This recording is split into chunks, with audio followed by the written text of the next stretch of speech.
இன்றைக்கி நம்ம ரசப்பொடி இல்லாமல் ஈஸியாக ரச சாதம் எப்படி செய்யலாங்கிறத பார்ப்போமா? வாங்க, லெட்ஸ் கோ.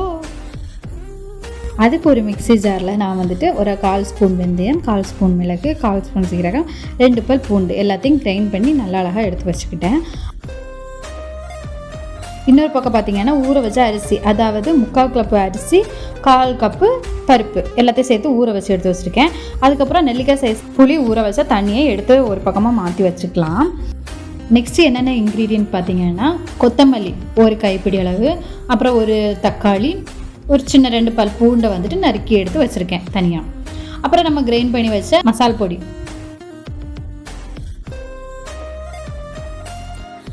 நெக்ஸ்ட்டு குக்கரை அடுப்பில் வச்சுக்கிட்டு நல்லா சூடானதுக்கப்புறம் 2 டேபிள் ஸ்பூன் ஆயில்,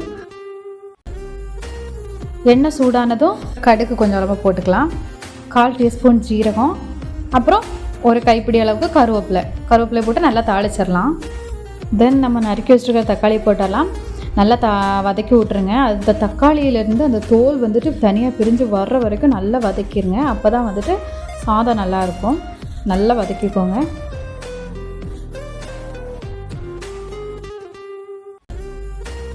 தக்காளி நல்லா வதங்கி வந்த அந்த ஸ்டேஜில் நம்ம அரைச்சி வச்சுருக்கிற அந்த மசாலாவை எடுத்து தட்டிடலாம்.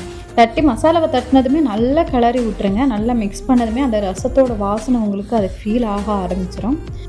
தென் நம்ம கரைச்சி வச்சுருக்கிற புளித்தண்ணியை ஊற்றலாம். புளித்தண்ணி ஊற்றுறப்ப எப்போவுமே கிளாஸில் நம்ம அளந்து தான் ஊற்றணும். ஏன்னா நம்ம 1 கிளாஸ் அரிசி பருப்பு போட்டிருக்கோம். இப்போ 1 கிளாஸ் அரிசி பருப்புக்கு 5 கிளாஸ் தண்ணி நம்ம ஊற்றுற மாதிரி இருக்கும். அப்போ தான் சாதம் வந்துட்டு நல்லா கொலன்னு வரும். அப்போ நான் என்ன பண்ணியிருக்கேன், 2 கிளாஸுக்கு வந்துட்டு புளித்தண்ணியை கரைச்சி வச்சுருக்கேன். நான் அதை மிக்ஸ் பண்ணிக்கிறேன். நல்லா மிக்ஸ் பண்ணிக்கோங்க. புளித்தண்ணியை ஊற்றிக்கிட்டு நல்லா ஞாபகம் வச்சுக்கோங்க, நம்ம 2 கிளாஸ் புளித்தண்ணி ஊற்றிருக்கோம். அதுக்கப்புறம் இதுக்கு தேவையான அளவு உப்பு போட்டுக்கலாம். நெக்ஸ்ட்டு மசாலா சேர்த்துக்கலாம்.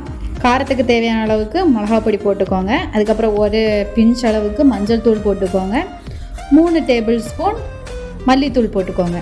மல்லித்தூள், மிளகாத்தூள், மஞ்சள் தூள் 3ஐயும் போட்டுக்கிட்டு நல்லா மிக்ஸ் பண்ணி விட்ருங்க. இந்த ஸ்டேஜில் நம்ம ஊற வச்சுருக்கிற அரிசி பருப்பை நல்லா கழுவி சேர்த்துக்கலாம். தென் 3 கிளாஸ் தண்ணி ஆட் பண்ணிக்கலாம். நம்ம ஆல்ரெடி 2 கிளாஸ் தண்ணி ஆட் பண்ணியிருக்கோம். அதனால் இப்போதைக்கு 3 கிளாஸ் தண்ணி ஆட் பண்ணிக்கலாம்.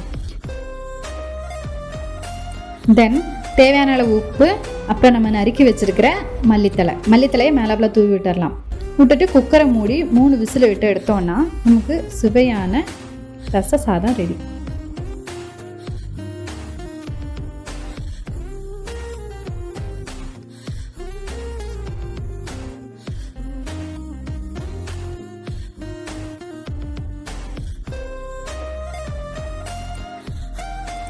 பாருங்கள், நம்ம 3 விசில் விட்டு எடுத்துட்டோம்.